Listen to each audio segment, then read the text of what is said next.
فريق العفيف الرياضي ما بين حلم اقترب من الحقيقة وما بين واقع يكشف لك ملامح البطل. فالجولة الخامسة وعلى أرضية نادي مقيس كانت شاهدا على ما يقدمه لاعبو فريق العفيف من أداء جميل ورائع، وما يقدمونه من عروض كروية قوية أمام أقوى المنافسين حتى الآن. فالطموح أصبح مشترك والهدف واحد، والفوز بالبطولة أصبح لا محالة له. ملحمة كروية وأمسية رائعة شهدتها الجولة الخامسة ما بين فريق العفيف الرياضي وما بين فريق الشاطئ الرياضي، والتي انتهت بفوز فريق العفيف ب4 أهداف مقابل هدف واحد، ليكون متصدرا المنافسة ب8 نقاط على بعد خطوتين فقط من التتويج باللقب.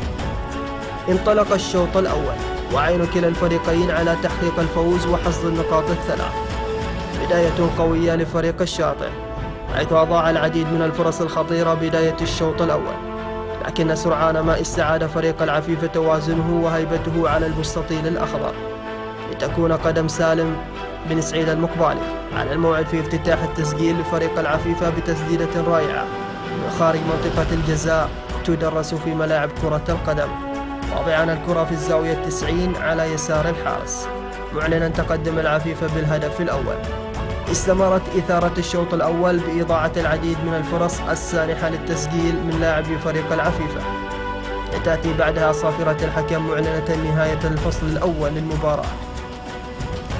ومع انطلاقة الشوط الثاني كانت الفرص متكافئة بين الفريقين حتى الدقيقة 20، بعدها توالت الهجمات السريعة لفريق الشاطئ على مرمى العفيفة، يجد لاعب فريق الشاطئ حسن البلوشي نفسه مواجها لمرمى العفيفة، يسدد كرة يسارية قوية أسكنها في الشباك معلنا تعادل الشاطئ.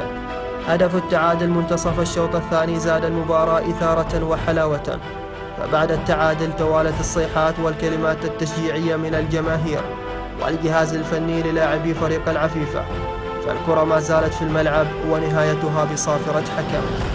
لم يفقد لاعبو فريق العفيف الأمل، بل واصلوا الاستحواذ والسيطرة على مجريات اللعب، ليحصل الفريق على ضربة حرة غير مباشرة بالقرب من منطقة الجزاء، ليكون عبد المجيد الحسني على الموعد في تنفيذها وإضافة الهدف الثاني.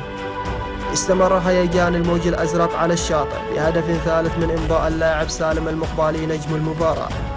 لم يكتف الأزرق بهذا الكم من الأهداف، بل واصلوا عزف السيمفونية الرائعة بهدف رابع بقدم القاسم آل عبد السلام.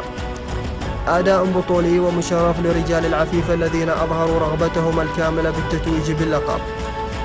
أمامنا مباراتين وكلاهما بطولة، وما يجب أن يتحلى به اللاعبون هو الروح والمعنويات العالية واحترام الفريق المنافس مهما كانت إمكانياته وعدم الاستهانة به.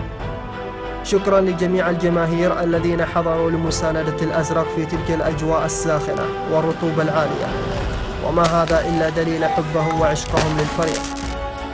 موعدنا يتجدد يوم الجمعة القادم مع فريق الخويرية، فلنساند فريقنا.